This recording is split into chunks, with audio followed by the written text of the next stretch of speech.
আজকে একসাথে দুইটা ননদের আইবুড়ো ভাত, একই দিনে বিয়ে ওদের।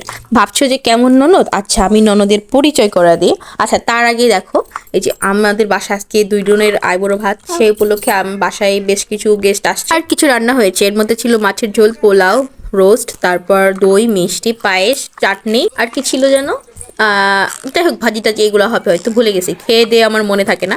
তো যাই হোক এই যে বাসায় অনেক গেস্ট আসছে আমার অনেক ভালো লাগে, সবাই থাকে আর ভালো লাগে, ঠিক আছে, কিন্তু পরবর্তীতে থালা বাসন বাটিগুলো সব আমাকেই ধুইতে হয়, এই জন্য একটু মন খারাপ লাগে। তো যাই হোক এই যে আমার দুইটা ননদ, ওরা বসে আছে আর আমার শাশুড়ি এগুলো অ্যারেঞ্জ করছে, যেহেতু শাশুড়ি দুইজনকে আইবুড়ো ভাত খাওয়াবে, দুইজনের একই দিনের বিয়ে। ও আচ্ছা, এদের আমি পরিচয় করে দিই। এই যে যেটা একটু ফর্সা করে এই পাশে বসে আছে, এর নাম বিথি, এটা আমার শ্বশুরের কলিগের। আর যেটা ওই পাশে বসে আছে ওর নাম সৃজনী। সৃজনী হচ্ছে আমার দেওরের বন্ধুর মামাতো বোন। তো যাই হোক এই সৃজনীর আর এই বিথির একই দিনের বিয়ে, আর এই একই দিনে আইবুড়ো ভাত আয়োজন করছে আমার শাশুড়ি, যার জন্য হালকা একটু আয়োজন করা হয়েছে আমাদের বাসায়, সব গেস্ট আসছে।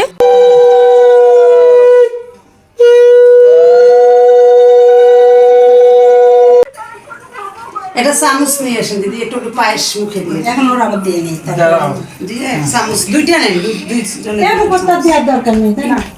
দেখছে কেমন করে আশ্চর্য হয়ে গেছে।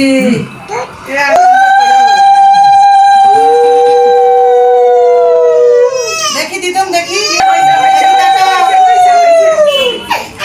আইবুড়ো ভাত দেখে আমার মেয়েরা আশ্চর্য হয়ে গেছে, ওরা ভাবছে এগুলা কি হচ্ছে, ওরা এই প্রথম আইবুড়ো ভাত দেখলো। তো যাই হোক আমি ভাবছি যে ননদিনী তোমরা ভালো করে বেশি করে খাবার দাবার খেয়ে নাও শান্তি মতো করে, এরপরে কিন্তু আর এমনটা হবে না, কারণ শ্বশুরবাড়ির জায়গাটা অনেক কঠিন। এই শ্বশুরবাড়িতে অনেক কথা হিসেব করে বলতে হয়, অনেক ধৈর্য ধরে থাকতে হয়, আর আমিও তাদের জন্য অনেক মঙ্গল কামনা করি, অনেক ভালো হোক তাদের দাম্পত্য জীবন, আমি এটাই চাই। বিশেষ করে তাদের স্বামীটার জন্য অনেক ভালো হয়, কারণ স্বামী যদি ভালো হয় সেই নারীর অনেক সুখ। বাইরের কে কি বললো ডোন্ট কেয়ার, কিন্তু স্বামীটা ভালো হওয়াই চাই।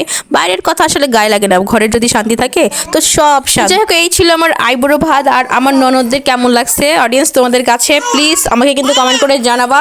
আমার দুইটা ননদই কিন্তু অনেক কিউটের ডিব্বা, আর অনেক কিউট, এদের স্বামী যে এত ভালো মানে বাঁচবে এদের। এই ছিল আমাদের আইবুড়ো ভাত। বাসায় গেস্ট আসলে তো আমার অনেক ভাল লাগে, কিন্তু থালাবাটি আর রান্নাঘরের অবস্থা কথা মনে হইলে আমার কিসের ভাল লাগা সব উবে যায়। তো যাই হোক তারপরেও ভাল লাগে গেস্ট আসলে, কিন্তু থালাবাটি অনেক অনেক জমা হয়, তখন খুব বিরক্ত লাগে। এই ছিল আমার ব্লগ ভিডিও, মানে আইবুড়ো ভাতের ব্লগ ভিডিও। তো গাইস আইবুড়ো ভাতের ব্লগ ভিডিও তোমাদের কাছে কেমন লেগেছে প্লিজ কমেন্ট করে জানাবা। আর আজকের ভিডিওটা এ পর্যন্ত, আর তোমরা আমার চ্যানেলটা দয়া করে লাইক, কমেন্ট, ফলো আর সাবস্ক্রাইব দিয়ে আমার পাশে থেকো। সো আজকে টাটা, বাই বাই।